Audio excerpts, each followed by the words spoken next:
What's good, mind speakers? I'm back with another video. And if you click this video, you already know what we're about to get into. We're getting into Kehlani's new song, Valentine's Day, Shameful. And I wanted to make this its own video separate from one of them bigger videos that I do because I have not given Kehlani the credit that she deserves for the 2019 that she had, because 2019 was all over the place for me. So for me personally, I feel like I need to come in here and I need to let y'all know that Kehlani bodied the fuck out of 2019 whilst just dating and having and taking care of a beautiful little baby energy egg named Medea, who we all love. Like, she's just the cutest little Goomba. You just want to squeeze her like Play-Doh. She's the cutest baby ever. I just kind of feel like Kehlani's a true artist because art just pours out of Kehlani. Like, she doesn't need much. She's one of those artists that you could probably put into a studio and she's gonna churn out everything. A lot of people need teams. A lot of people need a lot of shit. But Kehlani's not that girl. Now, if we're looking at Kehlani's 2019 just in general, While We Wait came out while she was pregnant. That has Footsteps on it. That has Feels on it. Nights Like This, RPG, and Love Language on it. We're already in the clear. Like, most people don't even have that many hits in 3 years, let alone on one project. And she's like, oh, you know, this is just a little 5-pack, you know, while I just ate a whole baby. Kehlani instead was like, nah, let me give y'all hits. Then we got Morning with Teyana Taylor, which is great. Came and went for some reason because y'all don't focus on anything besides Friday to Friday. But the song was still fucking fire, whether you acknowledge it or not. And All Me with Keisha Cole, which I didn't need Keisha Cole on at all, which I think they're kind of beefing about. I heard there was like a little bit of beef about that. Like, they don't like each other over the way that song was released. But I'm here to tell you, Kehlani, we didn't ask for Keisha. That was an Oakland thing, and that's what you needed for your soul, but not for mine, okay? You can release an All Me with your second verse, and I'll like that way more. Because Keisha and them Newport vocals did not do shit for me. She sounded like a pack of smokes. Nope, not into it. And then we got You Know What's Up. You Know What's Up is my favorite Kehlani song ever, which was why I was kind of all right with her being with YG, because I was like, yo, he's gonna break her heart and send her into this whirlwind where I'm gonna get some fantastic music. And yes, it's bad sometimes for you to kind of want your artists that create well in the eye of the storm to be in the storm, but she's one of them. And I know that sounds really bad. I know that sounds terrible. I'm not wishing bad things on you, Kehlani. If you see this, I love you, please, peace and harmony. However, there's something about when you put these women who know how to bar niggas up in situations where they have to bar niggas up, we get these songs like Supermodel. Like None of Your Concern and Playing Games. And, you know, these girls are artists, man. And this is amazing. So, You Know What's Up is definitely my favorite Kehlani song ever. But unfortunately, I will never hear that live. I'll probably never hear that again. Kehlani is fully like, that's over, it's canceled. Because on Valentine's Day, she released a song called Valentine's Day, Shameful, which I really want to go through the lyrics and unpack, because there are a lot of lessons in that song that I feel like young people can learn, people can pull from your personal experience. Like, it's one of those conversation piece songs. So I know Kehlani got mad at Joe Budden for them having that unpack of it in their way, but I think she's got to separate her personal feelings from it and just open up to the fact that this situation, and people learn and create from these situations that these people go through in public. So we've all been through maybe mini situations that we feel like we saw in Kehlani and YG. We all knew YG won't go for Kehlani, but we watched Kehlani choose it anyway and try to change him and try to convince us. And now she's got to release this song, which is basically like, y'all were right, which is okay, because the song is flames. I didn't think I was gonna sit down and film this video right now. I thought I was gonna film a different video, which I will film after, but I had Valentine's Day Shameful on loop. And that's what music is supposed to do. It's supposed to make you feel something, and I wanna talk about things that make me feel things, and this song's made me feel something. So let's go through the lyrics together, and then we're gonna talk about, you know, we're gonna stop on the way there. Let's just go. The song starts off. Torn between crying for help and not letting them see me sweat, but it's certain shit I can't forget. I won't get over it easy. Shit makes me queasy. I am making amends with myself, forgiving me for loving you. I took a risk loving loudly, defended you proudly, ignored all the signs. Yeah, it's true. Now, yeah, we've seen YG in the car with other girls, duh. Yes, we've seen Kehlani not have the best taste in men, I guess I can say, although she did have that baby with that guy who is Adia's father, who I think social media really loves, but I don't know if there was like a love connection really there. But I think what y'all gonna have to understand is Kehlani loves hood niggas. It's something about hood niggas that just pulls it out of her, where she's from Oakland, like, she's hood. Like, at the end of the day, that's the love that she really wants. But there's gotta be a balance for it to be healthy.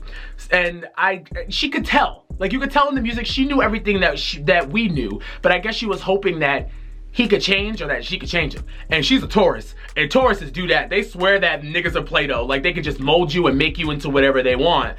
But no, not really. But I'm making amends with myself. Forgiving me for loving you is probably one of my favorite lines in the song. Like, having to apologize with yourself, being like, you know what? You did know better. And you didn't choose better because you wanted to believe in someone else more than what you already know. And I think everybody's been there. So that's humanizing.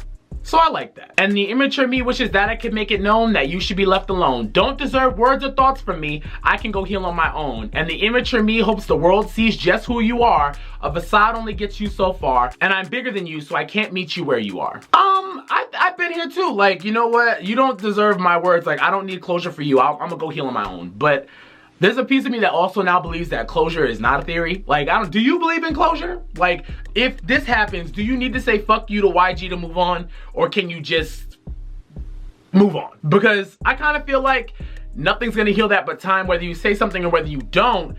I mean, maybe you could stitch it up one way or another, but if someone like YG is able to talk himself back into her heart, maybe her mind needed to say, nah, let me get the fuck out of here, because, you know what I mean, your heart will listen to some shit that your mind knows is dumb. So I can also see that too. Like, you know what, I just gotta get off. I gotta get away. And I agree. I think that Nicki goes through that with Meek. Like, they just had that whole exchange. I think people in relationships have to get over themselves and have to know that there are good things that exist in people when you break up. Like, sure, this person could have been, you know what I mean, like an asshole to you, but they're still a good person in life and they have people who love them, and you can't just trash their reputation everywhere they go. And that's immature. And she does know it's immature, but love doesn't listen to maturity now, does it? Nope. I'd say your name, but you don't deserve recognition. You played the hero, but you really are the villain. There ain't a bone to me that wants to spare your feelings.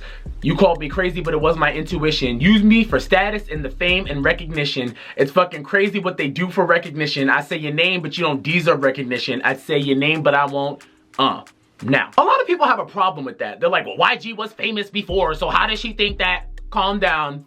Henrietta in the fucking Shade Room comments, calm down. I personally think that being in a relationship will upgrade a male rapper's shit. Look at Offset and Cardi. Offset is now more poppin' than Quavo. Offset's been moved to the front, like in the Beyonce position, and Quavo's been moved to the Pharoah Franklin position in the back. Nicki and Meek, you know what I mean? It was crazy seeing Nicki bring Meek up to that level. Being in a relationship with a poppin' woman really just does elevate your game, because it opens you up to more fans. And yes, there is a benefit. I don't know whether that's YG did it, because I doubt it, but if that's how she feels, that's how she feels. But don't act like that's not out of the question. Like, it did up his game. That little single that he just had with Kehlani, people were about to stream that shit. They probably still are. But I doubt they're listening to whatever the fuck he came out with last. I mean, I know I didn't. Verse 2. I gotta give myself credit for loving as hard as I did. I helped you fight your addiction, change your whole life, just to find myself played in the end. And no regrets, because I'm proud that my heart was so pure, and I'm never ashamed of my love. Now I'm finding strength in the fact that you're nothing to me, and I know the things I am above. That's also very mature. She said after, you know, whatever happened, she went straight to the studio and just wrote this down. I think in my life, it's taken me a while to get there, because usually it's a knee-jerk reaction to breakups. Like, nah, fuck that. I ain't fucking with nobody. I ain't giving nobody any piece of me. Like, nah, I'm single 2020. Everybody goes there. But I think she's like, no, my heart is open. And being an open-hearted person, I know loving this way, I will open myself to get played. And I might get played again, again, and again, and again, and again. But love lives in purity for me, and there's nothing I can do. And I've gotten to that point. I kind of feel like the same door that you let people in that play you, if you close it, you'll never find people that love you. So you have to leave it open, and it takes courage to say, yo, I'll be the fool. If that's what I gotta be, I'll be the fool. Because I'll never find love if I'm constantly guarding myself to be the fool. Some people's love lives there. So I respect that, to get there so soon. But also, I think that people have to understand that you really can't upgrade people. And if people upgrade through you, a lot of people get in relationships and only learn about themselves through relationships. And so you helping someone work through something, subconsciously, you might feel like you're entitled to the end of that result. Like, if you help someone get through an addiction, you might feel like you're entitled to the best in this person because you've seen the worst. And you're not. You're not. And I think men are way quicker to just leave and not feel indebted. And women always feel like, well, I helped him XYZ. They don't care. And I've done it for women, and women don't care. Like, let me tell you, you can't upgrade people. Put that time in to upgrade yourself. Because when people decide to get up and move on and live their best life without you, it's a thankless job.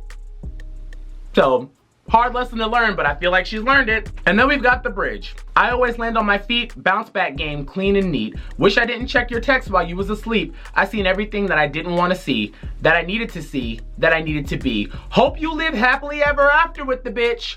Fly to France, wine and crackers, honeymooning with the bitch. Hope you fuck around and have the son you wanted with the bitch.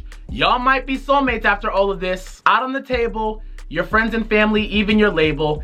Everyone loved me, damn it's so shameful. I kept you stable, you should be grateful. I ain't find out sooner that you was unfaithful. Damn you so shameful, so fucking shameful. Damn you're so fucking ungrateful. So I feel a couple ways about this. So clearly she found out that he was still cheating on her via text messages that she checked when he was asleep. Drunk asleep, by the way, which one could say, don't go through my shit while I'm drunk, like that's so crazy. But at the same time, she could also say, my nigga, don't cheat on me. I feel two ways. Don't go through somebody's shit if you don't want to find something that you don't want to find, right? Boom. However, there should be nothing for anyone to find if y'all are in this relationship. Like, am I wrong? Like, I get shit's not perfect, but they ain't been together for that long for YG to just need somebody else. Like, this ain't the 13th year. This is like month 3, in my opinion, or whatever. I don't know. So yeah, I mean, it's a toss-up. Yeah, she was wrong for going through the phone, but yeah, he's wrong for having something in the phone for her to find, so they should both be mad at each other, but she has a right to be more mad because, yeah, I mean, she's a public figure, and she did take on a big responsibility in telling people who are always telling her, hey girl, this guy gonna play you, this guy's cheating on you. Yeah, I mean, you guys have this bond where you promise not to make somebody look like a fool, and you made her look like a fool, and that's fucked. So she does have a right to write this song, and she has a right to feel this way, and all of this is really valid. And so,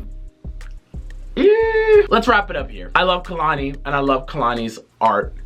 And I love that Kehlani was able to take this real life situation and turn it around into art so fast, and need to get it to us so fast, to the point of where the streaming services were late. In totality, I think what people need to understand is that this drama will subside. You know, like, the moments come and go. Who really gives a shit in the long run about YG and Kehlani? They are not the couple of my life. I never really believed in them. Oh no, them breaking up is not gonna be the end of my belief in love, and I'm sure we'll all be okay. But I think what we need to do, instead of prioritizing just the drama and looking at Kehlani like, oh, you see, like, you knew better, and that, what, okay, so what? It takes a lot of courage to make a song and say like, nah, I'm not dumb. I knew, I just chose otherwise and I shouldn't have.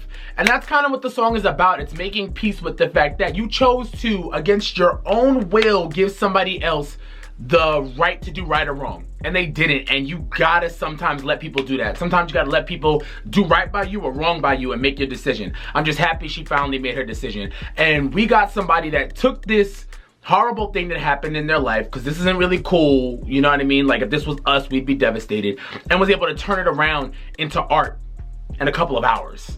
Like, Kehlani's a very powerful artist for us, and I think that we need to appreciate people who can do that more. I think that you're seeing a lot of artists now not be able to create without the entire label or the entire building behind them. And something happened in Kehlani's life, and she was able to give us art. This is a song that I will think about and I will listen to much longer than I'll ever give a shit about Kehlani and YG. So I'm happy that she chose to take that situation and turn it into another piece of her story, and then we could turn the page going forward. Because Kehlani's got a lot of fucking talent. Look at all the songs that I just riddled off to you that she's just a part of. I didn't even bring up Change with Aaron Ray, which is another crazy Kehlani song I like. Like, she's been smoking everything she's touched. And I think we do need to be more appreciative of our artists who can do that, because I'm a huge Kehlani fan. And I'm a huge fan of artistry. Shout out to Kehlani, man. I mean, relationships and love, that shit doesn't get easy, and you know, we're all gonna make mistakes, but as long as our artists are taking their time to navigate that space, which is something that SZA really does really well, which is why I'm so excited for SZA to come back, because we love our lyricists and they give us, you know what I mean? Like, they give us something. I don't know what it is, but it's like, you feel understood when you hear somebody else talking to themselves in this way. You know what I'm saying? Like, this song, and even You Know What's Up. You Know What's Up is like, it is dumb bitch propaganda. I'm still tell the world I'm in love with you, cause I ain't ashamed of shit. Got your name tatted on my wrist, and your bitch got a phone to pick and this phone to hit. And I'm still, with all the action and all that shit, you're still my love, that's still my heart, that's everybody's dick. Don't wanna be Mr. Jackson. Ain't finna be a co-captain. That's alright though, girl. Shit happens. Anyway, you let me know how you feel about the Kehlani and YG saga down below. You let me know how you feel about Valentine's Day Shameful. I love it. I love the fact that if you date a writer, eventually your ass gonna get barred up. Like, if you date somebody that's good with words, you date somebody who puts pen to paper, you're gonna get barred up. I feel like artists use their relationships as their muse, and we get out of it what we get out of it. And I think a lot of us tend to ingest messages of pain better than we ingest messages of like, oh my God, I love my nigga so much. Don't nobody wanna hear that shit. Boo-hoo, get out of here. But good job, Kehlani, at turning this around to something that people can feel, because this shit is good. So keep working, I love it. Anyway, that's all I had to say about this whole thing. Let me know how you feel in the comment box below. And as usual, if you like this video, don't forget to like and subscribe. If not, suck a dick, and I'll be seeing you guys later. Deuce.